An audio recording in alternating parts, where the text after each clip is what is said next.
Hello everyone, and welcome to the Babylon History Channel.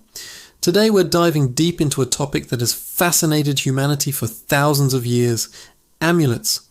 How were these powerful little objects actually made? What materials were used, and what rituals turned a simple stone or piece of metal into a vessel of protective power? Let's unravel the secrets behind the creation of ancient amulets. First, let's understand what an amulet is. Unlike a talisman, which is believed to bring good luck, an amulet's primary job is protection. It's a personal shield against evil, danger, and bad fortune.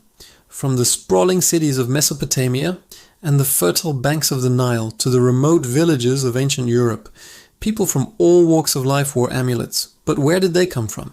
The process wasn't just about craftsmanship, it was a sacred art, a blend of the physical and the metaphysical. The creation of an amulet began long before any carving or shaping took place. It started with the selection of the material. This was a crucial step, as ancient cultures believed that different materials possessed unique inherent properties and energies. Let's start in ancient Egypt, a civilization famous for its intricate amulets. One of the most common materials was faience, a beautiful, glassy ceramic, often in shades of blue and green. These colors were symbolic.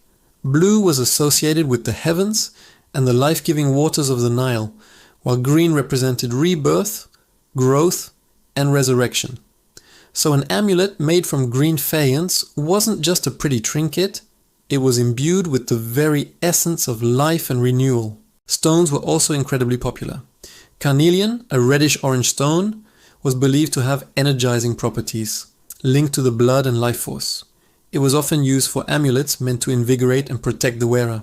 Lapis lazuli, with its deep blue color and golden flecks, was seen as a piece of the starry night sky. It represented cosmic truth, wisdom, and divine connection. The famous Eye of Horus, or Ujat, was often carved from lapis lazuli to grant royal power and divine protection. Turquoise was another favorite, associated with the goddess Hathor and believed to ward off the evil eye and ensure good fortune. Metals played a significant role too. Gold, the flesh of the gods, was considered indestructible and pure. Amulets made of gold were reserved for pharaohs and the elite, symbolizing their eternal life and divine status. Silver was linked to the moon and was thought to have purifying and protective qualities. Even a less precious metal like bronze was used, believed to be strong and resilient, offering robust protection to the common person. The choice of material often depended on the specific threat you wanted to ward off. For example, to protect against scorpion stings, you might use a piece of hematite, a stone believed to have properties that could neutralize venom. To ensure a safe childbirth, a woman might wear a hippopotamus-shaped amulet made of ivory, as the hippo goddess Taweret was the protector of mothers and children. Once the material was chosen, the next step was shaping it. This wasn't just a job for any artisan. The creator of the amulet, often a priest or a specially trained craftsman, had to be in a state of ritual purity. They might fast, pray, or perform cleansing rituals before beginning their work. The act of carving or molding was a meditative process, and every detail was intentional. The shapes themselves were pure symbolism. The ankh, the symbol of life, was one of the most powerful amulets in Egypt. Wearing an ankh was like carrying a key to eternal existence. The scarab beetle was another incredibly popular choice.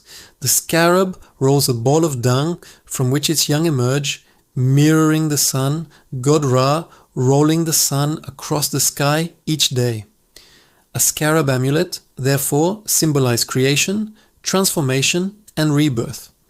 It was often placed over the heart of a mummy to ensure the deceased's heart would pass the final judgment and be reborn in the afterlife.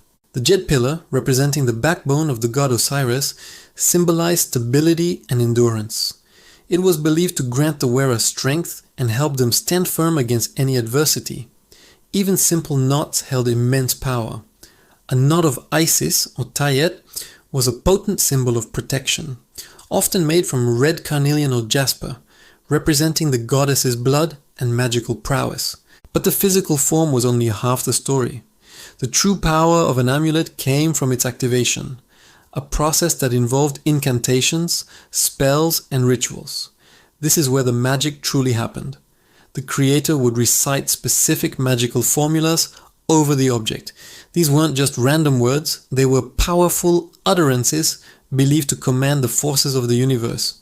In Mesopotamia, priests would recite incantations from cuneiform tablets, calling upon gods like Marduk or goddesses like Ishtar to bless the amulet and fill it with protective energy. These spells would often name the specific evil to be repelled, be it a demon, a disease, or a curse. For example, a cylinder seal, often worn as an amulet, might be rolled over a clay tablet inscribed with a prayer, transferring the divine blessing onto the seal itself. In Egypt, this process was even more elaborate. The spells for activating amulets were often taken directly from the Book of the Dead.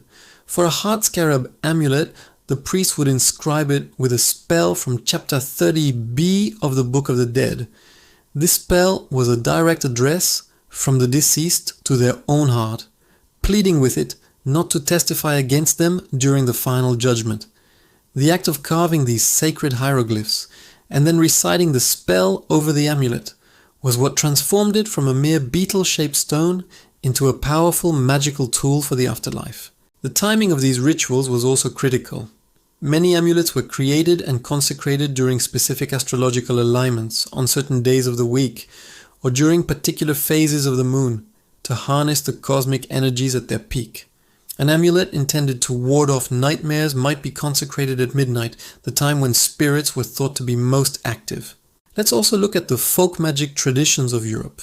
Here, amulets were often made from natural objects found in the local environment. A piece of wood from a lightning-struck oak tree was considered extremely powerful against evil spirits.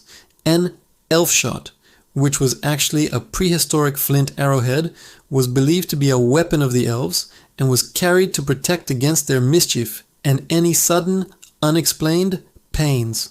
A simple stone with a natural hole in it, known as a hagstone or an adder stone, was a highly prized amulet. It was believed that looking through the hole would allow you to see into the fairy world or spot mischievous spirits. These were often hung over beds or in barns to protect people and livestock from harm during the night. The power in these objects was seen as inherent, placed there by nature itself. The creation process was more about finding the object and recognizing its power, perhaps with a simple prayer, or by tying a red thread around it, a color often associated with protection and life. Even animal parts were commonly used. A wolf's tooth could grant courage and strength, while a rabbit's foot, a tradition that has survived to this day, was a well-known symbol of good luck and fertility. The process of obtaining these parts was often part of the ritual itself, so creating an amulet was a holistic and deeply spiritual process. It involved a careful selection of materials based on their symbolic and energetic properties, a mindful shaping of the object into a powerful form, and a sacred ritual of activation using incantations and spells. It was a collaboration between the artisan, the priest, and the divine forces they sought to channel. These small objects were much more than just jewelry or decoration. They were a tangible connection to the spiritual world, a constant source of comfort and security in a dangerous and unpredictable universe. They represent a fundamental human need to feel safe and protected, a need that is just as real today as it was thousands of years ago. The next time you see an ancient amulet in a museum, look closely.